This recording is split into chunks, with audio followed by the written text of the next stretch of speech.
খেরাতের কোনো অ্যাডভাইস হয়, আর এই যে টাইপের ক খ গ ঘ অথবা এবিসিডি এটা যদি দুনিয়া হয়, তাহলে একটা বিগিনার, একটা প্রথম যখন কেউ এটা শুরু করে, তার ওই লেখাটার দিকেও দেখে আবার এই দুনিয়াতে তার দেখতে হয় কোথায় ক আছে, কোথায় খ, কোথায় এ বি সি ডি আছে।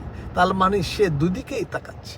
তো উনি বলল, সেরকম প্রথম যখন কেউ আল্লাহর ধ্যান, আল্লাহর চর্চা শুরু করে, তখন তারও এইরকম অবস্থা হয়। তো এটাতে কোনো কষ্ট পাওয়ার কোনো কারণ নেই। এটা স্বাভাবিক যে তোমার চোখ ওদিকেও পড়বে এবং দুনিয়ার দিকেও তোমার কিছু চোখ পড়বে। এটাই এক্সাম্পল প্রথম। তারপরে কি হয়, তুমি যখন ওই অভ্যস্ত এক্সপার্ট হতে থাকবা, তখন তোমার চোখটা আস্তে আস্তে প্র্যাকটিস হয়ে যাবে। যেমন A S D F G semicolon L K J H, এইভাবে যখন একটা মন্ত্র বা সূত্র শিখে ফেললো, তখন সে এটা কিছুদিন প্র্যাকটিস করলেই এখন তাকে আর দুনিয়াতে আর তাকাতে হচ্ছে না। এখন সে ওই লেখার দিকেই তাকাচ্ছে আর দুনিয়ার কাজ হচ্ছে। এই তার শুরু, তার উন্নতি হয়ে গেল।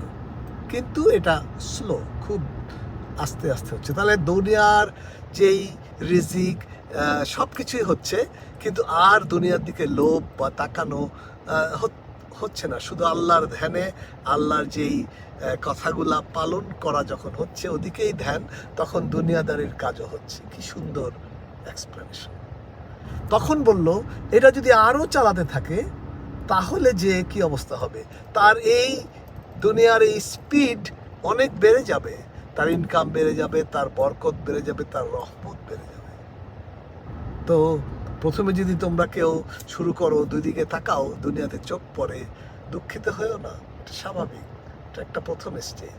কিন্তু তোমার একাগ্রতা, মন, এটা যদি ঠিক থাকে, তাহলে তোমার আর দুনিয়াতে তাকাতে হবে না।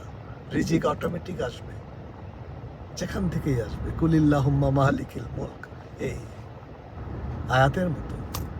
আরেকটা উদাহরণ উনি দিয়েছিল সাথেই। সেই উদাহরণটা ছিল যে কেউ যখন সাইকেল চালায়, প্রথমে শিখে, সে কিন্তু প্যাটেলের দিকে তাকায়, আবার সামনেও তাকায়, প্যাটেলের দিকেও তাকায়। ওই সেরকমই একই সুন্দর উদাহরণ দুইটা দিল উনি। তারপরে আস্তে আস্তে শুধু সামনের দিকে তাকায়, আর পেট্রোলের দিকে তাকাতে হয় না, তো পেট্রোলের কাজ অটোমেটিক চলে। ওই একই এক্সাম্পল।